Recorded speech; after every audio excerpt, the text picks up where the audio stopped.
Greetings, everyone. Hope all of you are having an absolutely fantastic day. The discussions happening around Baldur's Gate 3 continue to be absolutely enthralling. It appears Larian is changing the way ability scores interact with your race during character selection. This information is based on reflections provided by Wolfheart FPS, Extra Life, and other big-time creators who were allowed to play a recent version of the game. Before we get deep into this topic, let me make it clear that Larian is still processing updates, so it's completely possible that this system is being refined, and what's talked about in this video is not representative of what we will experience in the full game. It's just the way character creation works currently. Alright, with that out of the way, the big change is that your race does not come paired with specific ability score increases. For those who are not familiar with D&D, when you select a race, typically it comes with an increase to one or multiple ability scores. For example, Dragonborns provide a +2 increase to strength and a +1 increase to charisma. This historically has made them fantastic choices for a paladin run, since that class heavily depends on both attributes. Gnomes get a +2 bonus to intelligence, which makes them incredible wizards. You get the point. All other races get some type of bonus. In Baldur's Gate 3, your race will not provide specific ability score increases. Instead, you'll get a +2 bonus and a +1 bonus that can be applied to any two ability scores you choose. Keep in mind, this doesn't mean your race selection is just an aesthetic choice. Different races will have different racial features which give unique aspects to your character. In addition, Larian has provided there will be quite a bit of reactivity that specifically revolves around your race. Longtime D&D players probably feel like this is a big change, but buckle up because it's only a precursor to what is coming with 1 D&D, the newest iteration of D&D that will release in 2024. In that edition, races no longer give ability score improvements and actually are treated as species instead of races. My understanding is they have been changed to species due to inclusiveness concerns, but I know nothing about what the actual complaints were, so I honestly cannot tell you if that makes sense. Anyway, back on topic, what Larian is doing with Baldur's Gate 3 is essentially a halfway point between what fans are used to with 5th edition and what the new normal will be once 1 D&D releases. This is all fascinating to me and brings up the obvious question of whether or not the change is good. I'll dive into what I see as the positives and the negatives of this choice and then give you my personal thoughts. Let's start with the negative, and the first that comes to mind is this choice makes some races less unique and flat out less powerful. Some of the race options are legendary specifically because of the attribute point increases you can get. Personally, the idea of role-playing as a mountain dwarf is not particularly appealing, but that +2 bonus to strength and constitution they get is a huge draw. I am not a fan of playing as a human in a game that provides other options, but they got a +1 bonus in every ability score, which is nothing to gloss over. Take that away from these races and you remove a huge part of what made them appealing to begin with. Larian appeals to be adding different racial traits to make up for this, but it's unclear how that is going to shake out. For example, humans are potentially going to get proficiency in light armor, shields, and a couple of reach weapons.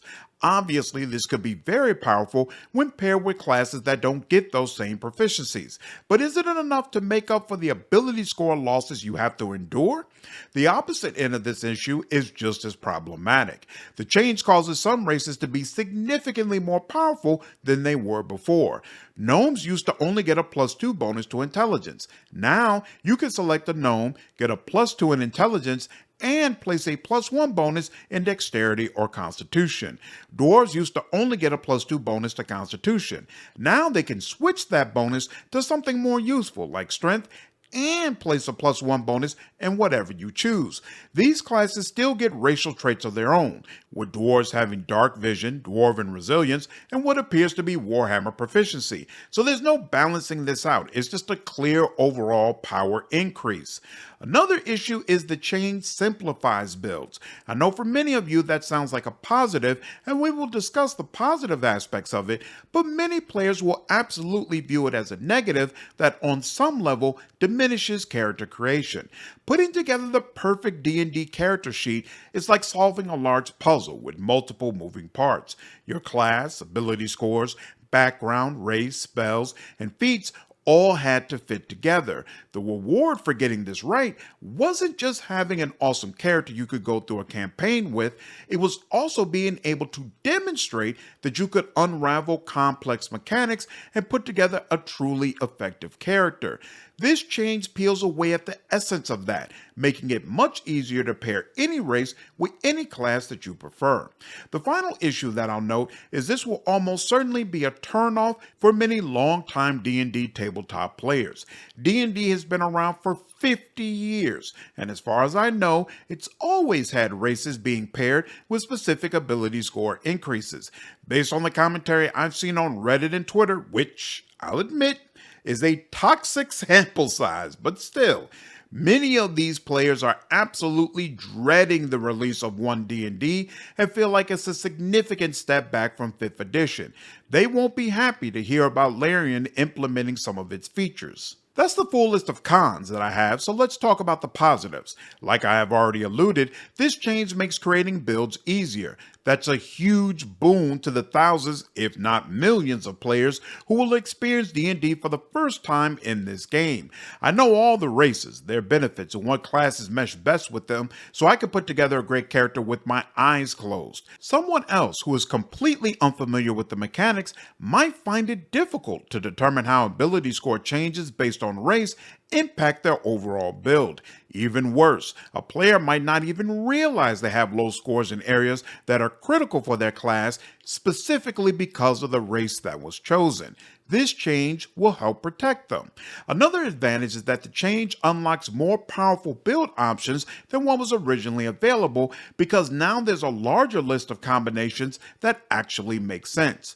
In 5th edition, half-orcs are one of the best options for a martial character because they receive a +2 bonus to strength, a +1 bonus to constitution, relentless endurance, which allows you to keep standing even when dropped to 0 hit points, and savage attacks, which is triggered when you get a critical hit and let you roll one of your weapon damage dice one additional time, adding it to the total damage of a hit. Now, orcs are one of the best melee options regardless of whether you are a martial or arcane based character. Even if I want to be a melee warlock, it would be best to take an orc, put a +2 bonus in charisma and a +1 bonus in dexterity. I'll still get relentless endurance, savage attacks, and dark vision. That's bananas and wouldn't really make sense without this change. On that same note, the last advantage I'll mention is that this change pushes the game even further towards allowing for player choice. What combination have you always wanted to see but felt the mechanics wouldn't really work? You want to have a gnome tank, maybe an orc spellcaster, a dwarf bard. All of that is within your reach now. You could do it before, but the game would punish you for it. Now, it's almost like the game beckons you to choose whatever you like. So when it's all said and done, what are my thoughts? Well, I'll be honest with you, I love it. I am all about player freedom, and this choice just makes it that much easier to create whatever combination you want. I was bracing myself to be irritated when creating Smog for our Dark Urge Let's Play because he'll be a sorcerer and the +2 Dragonborn strength bonus will go to waste. Now, I can just plug the bonus into charisma and all worries have evaporated. Yes, it makes build creation less layered, but if complexity is what the player wants, they can multi-class to their heart's content. New players probably shouldn't touch multi-class on a 10-foot pole anyway. In a lesser game, I would be worried about this making the races less distinctive, but Larian has really stressed the reactivity in this game based upon your race and many other factors. I feel very confident that your playthrough will feel distinctive and unique regardless of what race you choose. Yep, definitely. In my book, this is a great change all the way around, and I really hope Larian sticks with it for full release. Those are my thoughts, but again, I'd love to hear your personal perspective. Does this change move you one way or the other? If you're a long-time D&D player, is this a move in a good direction, or would you prefer an option to stick with the original mechanics? Looking forward to hearing your perspectives, and I hope you enjoyed this video. Take care.